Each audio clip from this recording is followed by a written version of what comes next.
Hello, folks. My name is Enoch Colity. I'm a student at National American University in the spring 2017 in the master's degree program. Today, we are going to be looking at a rolling presentation. This is offered in the Introduction to Leadership and Quality, Lesson Plan 4.1, and is taught again at National American University here in the spring of 2017, taught by Dr. Virginia Paris. As we think of controlling, what is it? What exactly is an organizational control? That is a key question because control can take on various meanings of what we might understand of it. Control of our thoughts, control of our minds. But how does it play in the control to an organization and a business? Well, let's define organizational control. It's basically maintaining authority throughout the enterprise. Use of systems which assist managers to analyze data on how employees and business is functioning. That's from the Business uh, Director Dictionary of how organizational control is defined. So, why do organizations need these systems to help assist and analyze data? Why have these organizational controls? Well, basically, again, without the control or an absence of organizational control, the workforce or the employees, they can act on their own desires or goals, which are not similar to the company goals. Henceforth, they might not understand that the mission or the vision of the company is to improve these functions that they have. So that leads to the question of the purpose of organizational controls. If there is no purpose to it, managers and personnel alike, if they didn't have any control, they could come in and again they do whatever they want. But for instance, in a non real world, if managers and personnel came in and did what they were told exactly as they're told, would there be a need for organizational control within a business? The answer would probably be no. That would lead us into automation and those types of systems where we would need to control those functions. But how does organizational control function and influence behaviors? Well, basically, the function of organizational helps influence behavior to achieve an organizational goals.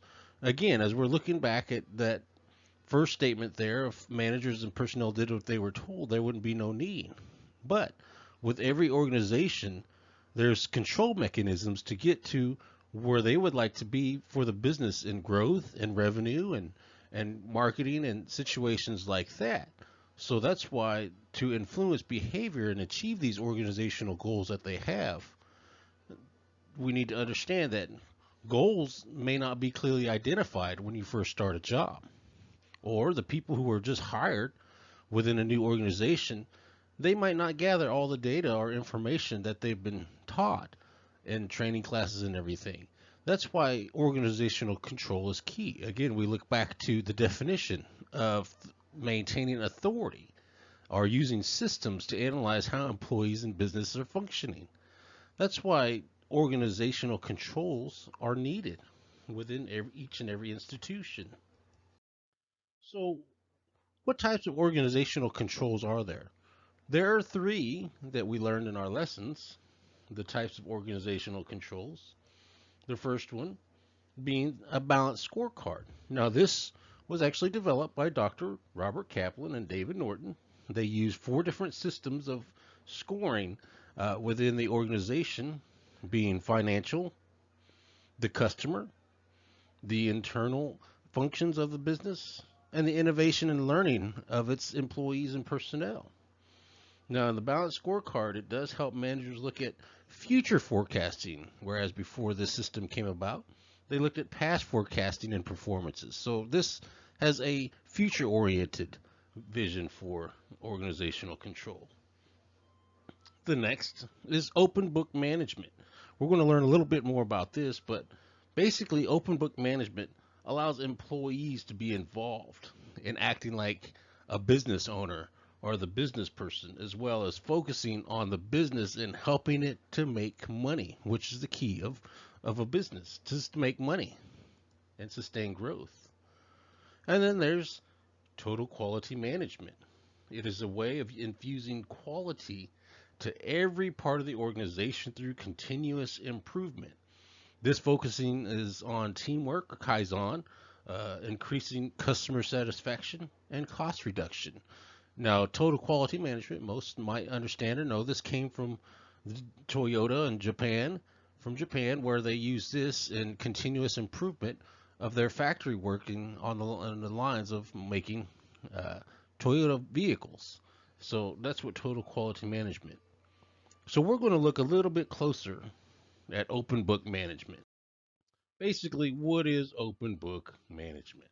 Well, open book management is a way of using budgetary controls in the open book management, meaning the control systems that they have of financial statements, profit loss, uh, financial ratios, those sort of things. Those are very important in the open book management system.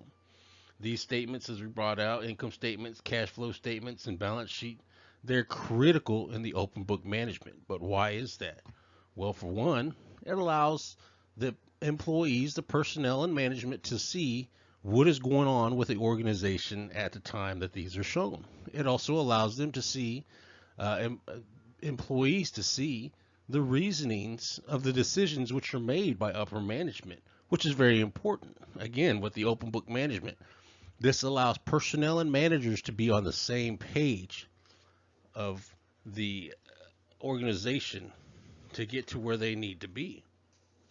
It gives employees an understanding of how one part of the business affects decisions in another area of the business. So when marketing decides they want to use this amount of money to one area, they'll look at the financial statements, income statements, cash flow, and all these. It'll allow them to see how this decision is going to affect the area of decision in, say, in the production lines, or even in human resources, and how they allocate funds and everything from accounting on down the line. And another main key advantage of open book management is it allows the employees to feel like partners rather than hired hands. And that is a key thing of what open book management does. It allows the employees, as we look back, to look at the financial statements. It looks at the income statements, the cash flow statements, the balance sheets. It allows them to look at these ratios, such as quick ratio or profit margin, or other ratios that are used to see how the business is functioning and how they're used in making this a better business. So, in all of these systems that we have, total quality management, open balance scorecard sheet, and again, the open book management, each are very important to the effectiveness of a business, and which ones managers choose to use to have organizational control, which is very important for a business to function and to maintain growth as they look to the future. And again, open book management, one of the key things about it is being able to be open to show financials, income, cash flow, balance sheets, and allowing employees to be part of the business, not just employees, but very important part of the business in making decisions that affect the outcomes of the decision making as they're moving along within the business. So that's just a little bit, a brief overview of lesson plan for LP 4.1 in organizational control. We've looked at open book management, and we've also been able to define what organizational control is and why it's important to the business function. Thank you for listening. My name is Enoch Colity, and I hope you have a wonderful day.